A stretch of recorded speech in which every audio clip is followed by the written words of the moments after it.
¿Qué tal? Muy buen día. Hoy quiero hablar con ustedes de un tema que a veces causa dolores de cabeza muy serios entre los estudiantes del bachillerato, y es el tema de la paráfrasis. ¿Qué es la paráfrasis? A veces, de una manera muy simple, alguien puede definir que la paráfrasis es decir lo mismo que dijo el autor, pero con nuestras propias palabras. Dicho así, pareciera que es una situación bastante simple, que uno simplemente tendría que leer el texto y después explicar eso que ha leído con el lenguaje que uno utiliza habitualmente. Sin embargo, la paráfrasis va mucho más allá de eso, y sobre todo no hay que dar por entendido que desde el principio cualquiera es capaz de interpretar un texto y de entender su contenido a la primera. Esto quiere decir que antes de hacer una paráfrasis tenemos que estar totalmente convencidos de que estamos entendiendo cada uno de los elementos que aparecen en un texto, en este caso en un texto literario, en un poema. La paráfrasis la podemos dividir en dos partes. Hay dos trabajos que se tienen que llevar a cabo para lograr una buena paráfrasis. Por un lado tenemos la sintaxis y por otro lado tenemos el vocabulario. La sintaxis va a ser muy importante porque es a partir del entendimiento de cómo están colocados los elementos de la frase sintácticamente al interior de las estrofas de nuestros poemas. Eso nos va a ayudar para poder entender con mayor precisión qué función gramatical están cumpliendo cada uno de los elementos verbales que vemos en este poema. Pueden ser sustantivos que van a fungir como sujetos de la frase, o que van a ser el complemento directo, o que van a ser el complemento indirecto. Hay un verbo y ese verbo puede estar en imperativo, lo cual hace suponer que hay alguien que está hablando y que le está hablando a alguien o a algo.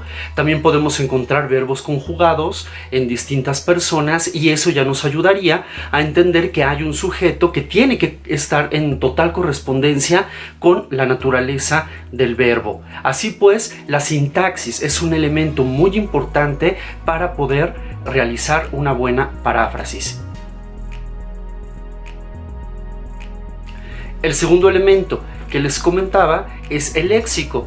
A veces uno puede entender perfectamente la función sintáctica de cada uno de los elementos que están en juego en un poema, pero solemos tener la gran dificultad de no entender de cualquier forma el texto. Aunque estén ya acomodados sintácticamente los elementos de la manera más convencional, no entendemos. Y a veces no entendemos porque hay algo que tiene que ver con el vocabulario que nos está causando algún problema. Por lo tanto, es recomendable que al momento de hacer una paráfrasis, una de las primeras tareas que debemos hacer es buscar todas las palabras que no conocemos en un buen diccionario.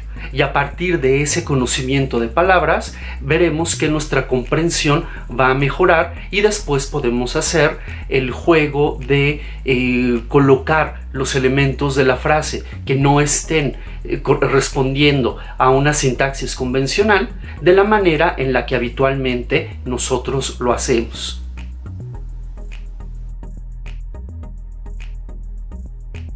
Y para ponerles un ejemplo claro de cómo es que podemos llegar a elaborar una paráfrasis, podremos utilizar los dos primeros versos del himno nacional mexicano, que dicen así: mexicanos al grito de guerra, el acero aprestad y el bridón. ¿Lo entendemos realmente? Lo hemos cantado durante años, pero ¿entendemos realmente qué significan estos dos versos que hemos repetido tantas veces en nuestra vida? Pues bueno, para poder entenderlos podría resultar muy útil realizar una paráfrasis de este texto. Lo primero entonces que les recomiendo es que busquemos la definición de las palabras que no conocemos. Tenemos, por ejemplo, el verbo aprestad, que es una forma imperativa de plural, que sería algo correspondiente al vosotros, que ya está en desuso y que ahora nosotros podríamos tranquilamente transformar en un ustedes. Entonces el verbo aprestad viene del infinitivo aprestar, Y aprestar significa tener listo, tener preparado, tener a la mano. Ya, tenemos aquí un primer verbo que nos causaba alguna dificultad. Luego nos dice más adelante el bridón. ¿Qué es el bridón? Si ustedes buscan en el diccionario de la Real Academia, el bridón viene definido en dos sentidos. Puede referirse o a un caballo que se va a utilizar en una batalla o a los herrajes que se le ponen a este caballo. Por lo tanto, bridón va a estar relacionado con el caballo y puede ser o el caballo o el equipamiento que requiere este caballo para poder salir a combatir con un jinete. Así entonces podemos comenzar nuestra paráfrasis todavía sin cambiar elementos sintácticos de posición, sino simplemente transformando las palabras que no conocíamos por palabras de uso más habitual. Y sería más o menos esto: mexicanos, al grito de guerra, el acero tengan preparado y el bridón, o sea, y el caballo. Ok, todavía no es del todo comprensible esta frase porque hay algunos juegos sintácticos que realizó el autor. Tenemos, por ejemplo, en el verbo aprestar un complemento directo. ¿Qué es lo que se va a preparar? Pues se va a preparar el acero y el bridón. Sería entonces: mexicanos, al grito de guerra, preparen el acero y el bridón, es decir, el caballo. Y aquí viene un pequeño problema: el acero. ¿Qué va a significar el acero? ¿Entendemos qué significa la palabra acero? Claro, sabemos que es un elemento mineral, pero en este caso el acero no está refiriéndose al metal como tal, sino más bien es una figura retórica que se conoce como metonimia. La metonimia consiste en utilizar el nombre de algo general para hablar de algo particular, de un instrumento para hablar del objeto que utiliza ese instrumento, de una persona para hablar de lo que hizo esa persona, de una obra para referirnos a una persona, como decir que alguien leyó a Cervantes. O sea, evidentemente no significa que la persona tuvo a Cervantes enfrente y lo estuvo leyendo, porque eso no tiene sentido. Más bien utilizamos el todo por la parte. Sería un elemento muy general como la persona de Miguel de Cervantes para referirnos a una parte de él que sería su producción literaria. Por lo tanto, decir me gusta Cervantes no significa que nos agrada el físico de Miguel de Cervantes Saavedra, sino que nos agrada la obra de Miguel de Cervantes Saavedra. Y esa misma figura la estamos encontrando en el caso de el acero aprestad y el bridón. Aquí sería más bien: ustedes, mexicanos, tengan listo el acero, pero el acero es un elemento general que se va a referir como materia a un objeto que está elaborado con esa materia. Por lo tanto, no es el acero al que nos estamos refiriendo, sino más bien a las armas. Mexicanos, al grito de guerra, tengan preparadas las armas, o sea, el acero, las espadas y el caballo. Y esto ya creo que nos empieza a dar un poco más de luz para entender estos dos primeros versos. Más adelante podríamos dar otro paso para interpretar un elemento que nos ha quedado en el primer verso todavía sin analizar. Nos dice el primer verso: mexicanos al grito de guerra. Es mexicanos, coma, al grito de guerra, coma, es decir, mexicanos cuando escuchen el llamado a la guerra, cuando comience la guerra, tengan preparados las armas y los caballos. Esta es una manera de hacer una paráfrasis de dos versos de un texto que hemos recitado muchas veces, que hemos cantado los lunes por la mañana al momento de hacerle honores a la bandera, pero que el hecho de cantarlo y de poderlo saber de memoria no significa que realmente lo estemos comprendiendo. Por lo tanto, es recomendable que hagamos paráfrasis de la poesía, sobre todo para poder tener una certeza de que realmente estamos entendiendo el contenido del poema.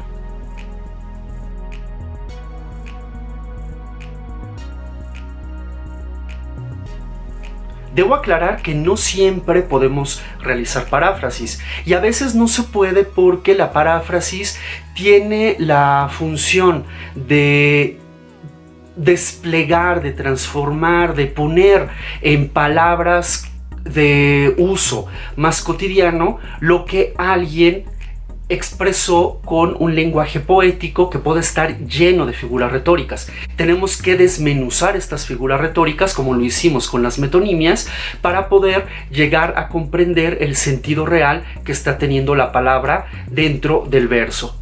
Sin embargo, hay versos que no tienen ni complejidades sintácticas ni complejidades a nivel de vocabulario.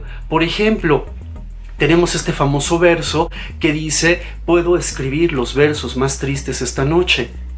¿Qué palabra nos causa realmente problema? Pues las entendemos todas, ¿no?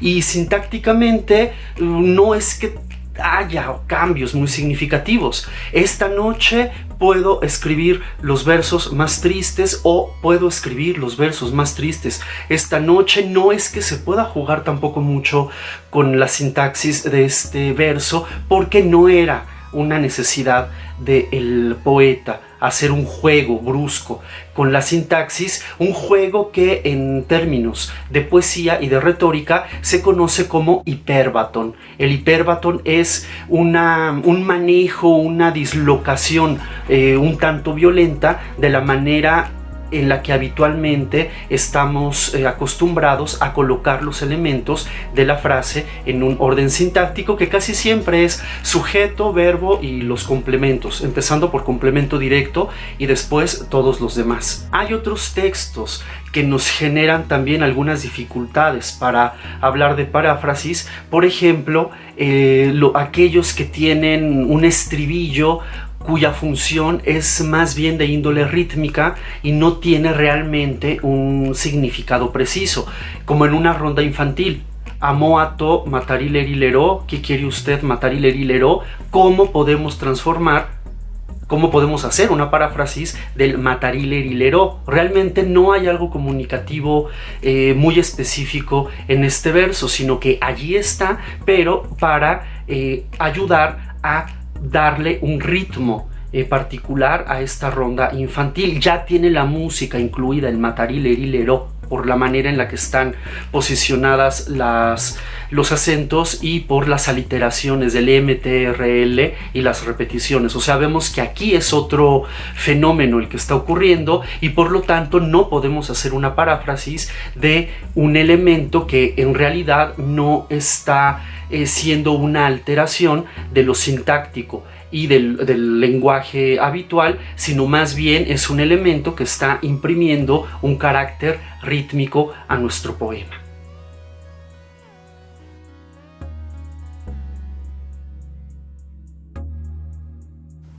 La paráfrasis, sin embargo, no debemos verla como un elemento específico de la poesía. Nosotros estamos haciendo paráfrasis todo el tiempo. Cada vez que alguien hace un uso alterado del lenguaje y hay alguien más que no lo entendió, y si nosotros podemos entender varias formas de hablar, podremos hacer paráfrasis de mensajes muy simples. Algo tan sencillo como que le preguntemos a un colega de clase si hizo la tarea. El colega puede responder no, puede responder nel, que es una forma muy coloquial, y si alguien no entiende qué significa ese nel, nosotros tranquilamente decimos: mira, él dice que no hizo la tarea. El otro lo que escuchó fue nel y nosotros explicamos que no hizo la tarea porque ese nel nosotros lo estamos transformando en un no. Y así con chistes, con mensajes, si no de uso coloquial, si de pertenecientes a un lenguaje demasiado especializado, por ejemplo un lenguaje notarial, un lenguaje lleno de tecnicismos que es propio de una jerga particular de alguien que está haciendo un uso muy específico del lenguaje. También en ese momento nosotros podemos entender el mensaje, hacer una decodificación y luego transformar esos elementos que alteran el lenguaje convencional por elementos que están más a la mano y que nos pueden ayudar a transmitir un mensaje a una persona que no haya entendido el mensaje original en la forma en cómo estaba expresado. Por eso les digo que nosotros hacemos la paráfrasis en poesía, pero todo el día estamos practicando esto que es la paráfrasis. Y vuelvo a repetir, la podemos definir no como explicar el texto con nuestras propias palabras, sino más bien transformar aquellos usos poco usuales que se están llevando a cabo en un lenguaje especializado, que puede ser un lenguaje técnico, un lenguaje poético. Esos elementos particulares tenemos que transformarlos a la manera convencional en la que nosotros solemos comunicarnos, y el resultado es una paráfrasis.